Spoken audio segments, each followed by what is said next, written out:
With the Pac-10 regular season title on the line in Tucson, the Ducks were trying to play spoiler, but the Cats were having none of it as they returned to the conference mountaintop for the first time in 6 years. The Beavers showed up shorthanded in Tempe against the Devils as Craig Robinson once again had to show his team who is boss. 7 guys rode the pine and the Beavers went down hard again. The Bruins were still playing for seeding position against the clayless Cougs, but UCLA had to work overtime. In Seattle, the Trojans gave the Huskies fits as the Dogs continue to play for their postseason lives. At Haas Pavilion, the Battle of the Bay went to the east side as the Bears looked to try to make some noise in LA. At Matt Knight Arena, the Ducks said so long to their seniors and so long to a frustrating regular season. And senior day at Gill was a record-setting affair, albeit another not-so-happy ending. It's March and it's time for the madness, and it's time for this edition of Inside the Pack.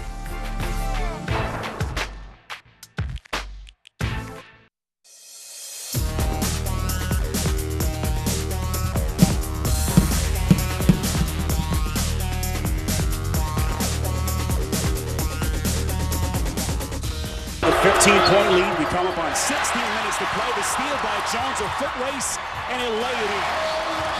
And this game very quickly getting away from the Ducks, down 17 points with 16 minutes left. The regular season comes to a familiar end on the road for Oregon in Tucson, and now the conference tournament stands as the Ducks' last chance to extend their season. Hello and welcome to Inside the Pack. Tom Ward here with you for the next 30 minutes, joined as always by Nick Krupke. Fresh off a trip to the sunny Arizona desert. That must have felt good. It did. A drama-filled weekend in Arizona. And the final weekend, the Ducks and the Beavers both get swept in Arizona. But Craig Robinson laying down the law with his team again. Suspended 7 guys for that Arizona State game, 6 active players. And you knew what was coming, a loss. Yeah, not naming names afterward. Again, the violation of team rules, but certainly seems like it was they missed a curfew, maybe a bed check. They stayed in Tucson on Thursday. On Thursday night, we know that Tucson can be an enticing place for these young guys. I was going to say, must have had a good time. Yeah, nothing's clarified yet necessarily what they did, but Craig did say, hey, we're not talking about police reports. You look at dumb things done by guys like Klay Thompson, things like that this week. So it certainly could have been worse, but you knew something was up. We didn't know until starting lineup came out and only one guard, Roberto Nelson, 10 minutes into the game, no substitutions, and then by then you figure out, okay, something's up. Second half, all those guys, 7 guys dressed, could have played. The big stars too, Jared Cunningham, Calvin Haynes, Ahmad Starks, didn't get a chance to get into that game, and those guys hopefully took something from that now to know that it's a privilege to certainly be doing what they're doing. Yeah, and of course, there was one guy that is used to sitting over there with them, Daniel Dean, and he was in that mix as well. But Roberto Nelson really took advantage of his opportunity in this game and showed what Beaver fans maybe have been looking for the whole season. To be the guy, and maybe next year he can get more of a chance to be that go-to scorer and that guy. He puts up 34 points. But then again, that was the only offensive option he had. Omari had a pretty decent game, but he was the real only scoring threat. So certainly, hopefully, good things to come from. Yeah, this whole situation speaks to the lack of leadership maybe on the Beaver bench and starting lineup. And as we move into next year, I think you're going to see Craig Robinson sort of challenge his guys to, like Roberto Nelson, Jared Cunningham. Hey, look, it's time for you guys to step up, take control of this team, make sure things like this don't happen. Now, when we're talking about the Ducks, in Arizona, they showed the same fight that they showed earlier in the year, but once again, just overmatched against the Wildcats. Arizona's had just a dynamite year. They haven't lost at home. Was it 17-0 now? Right. And first league title in 6 years. Yeah, and you look at Oregon. The previous 3 games where they kind of lost a little bit on the shooting side of things, but really it was defensively where they couldn't really stop anybody during that 3-game skid. Now a 4-game skid. But if they had played like that on Saturday in Tempe on Thursday, maybe they could have had a chance to beat them, but look at a couple weeks ago, we're talking about upper half of the Pac-10. Now you're on that bottom half playing again an extra game now at the Pac-10 Tournament. All right, well, the Oregon men hit the desert with a slim chance at staying out of play of the first day of the Pac-10 Tournament and needing 2 wins in the desert along with some help to do so. After losing in Tempe on Thursday, it was all but settled except for the Wildcats, who were chasing their first regular season conference title since 2005. First half, Kyle Fogg had the hot hand for Arizona from deep. He went 3 for 3 in the opening minutes. The Wildcats jumped out to a 6-point lead, and Arizona led 41-32 at the half. Second half, that lead stretched to 17 points. Momo Jones had other ideas for this Oregon possession. The swipe and score at the other end, 53-36 at that point. But Jovan Catron came to work for the Ducks he went outside. And Jovan had a career-high 28 points on the road.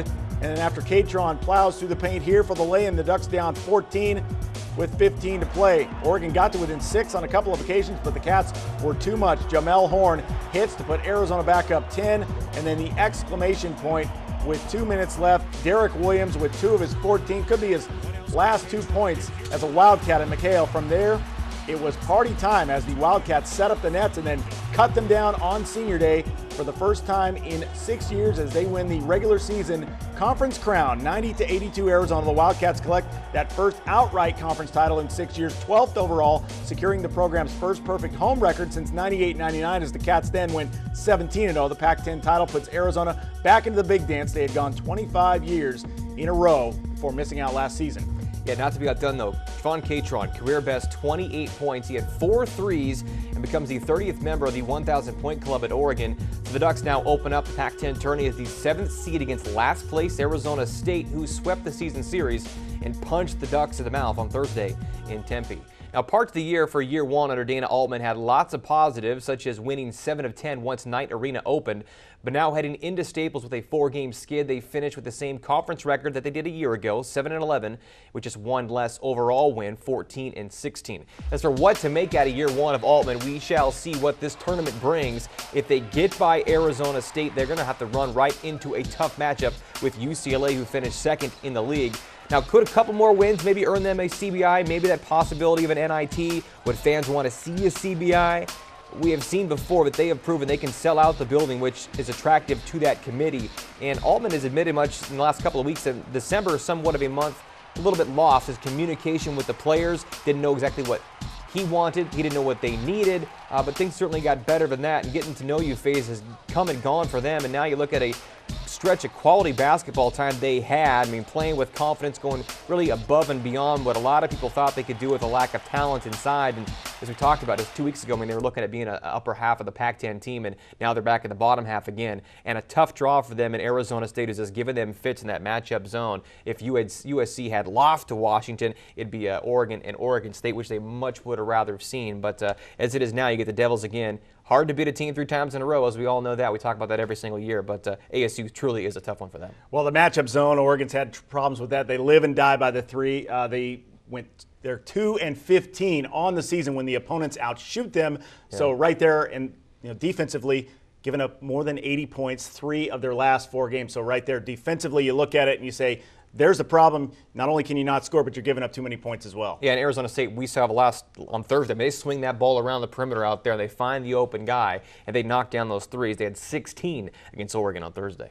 Well, let's move on here. In 3 weeks earlier, Craig Robinson suspended center Joe Burton for a key game at UCLA after the sophomore violated team rules. Burton appears to have learned his lesson. The same could not be said for 7 of his teammates on Saturday. An emotional senior day for Ty Abbott, Rihards Kuksiks, and Jamel McMillan. The trio combined for 16 three-pointers against the Ducks on Thursday, and they had even more on Saturday. But only 6 Beavers played as 7 guys suspended for an undisclosed violation of team rules. Devon Collier, Calvin Haynes, Jared Cunningham, Ahmad Starks, Lathan Wallace, and Daniel Dean. Early in the first, Abbott misses, but Carrick Felix does not follow slam. Devils by 3. Beavs answered behind Roberto Nelson, a one-man wrecking crew for the Beavers. The 3 tied it at 12, a career day for the freshman. Later, Nelson pushing it up on the fast break. Amari Johnson lays it in, plus the foul.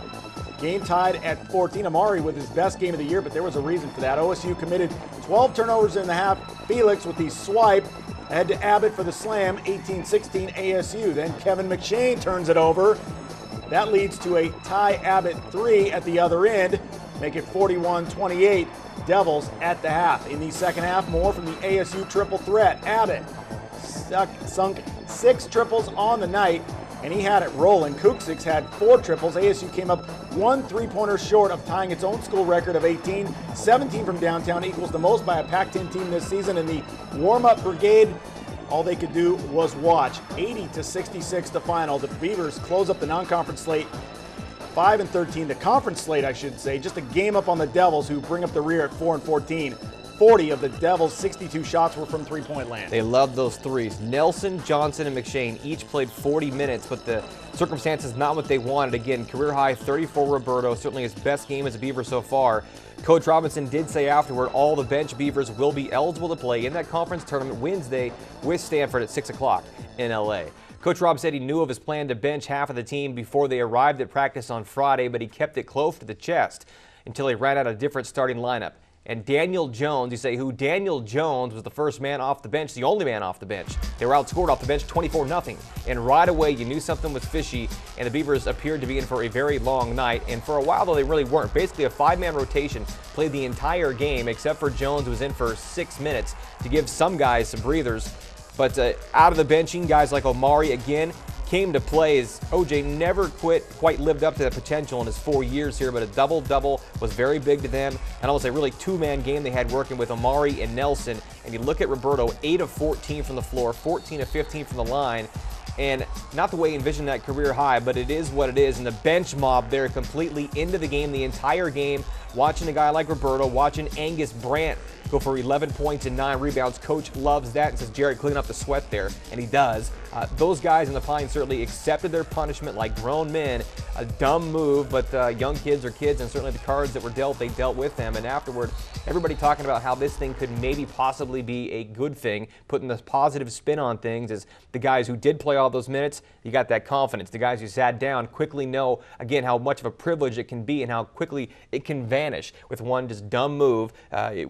Wasn't a police record involving, nobody went and did anything crazy as far as we know. It certainly didn't seem like it, as Craig upset, but then the outcome with everybody into the game certainly was better. And when you look at it, I mean, it really was an almost meaningless game for Oregon State. They didn't have much to gain by winning this game, so not really that bad in the scope of things. But when you look at it also, it shows that Craig Robinson is in charge of this team, and the reactions of those guys on the bench show that he has not lost this team. No, and right away he makes that decision.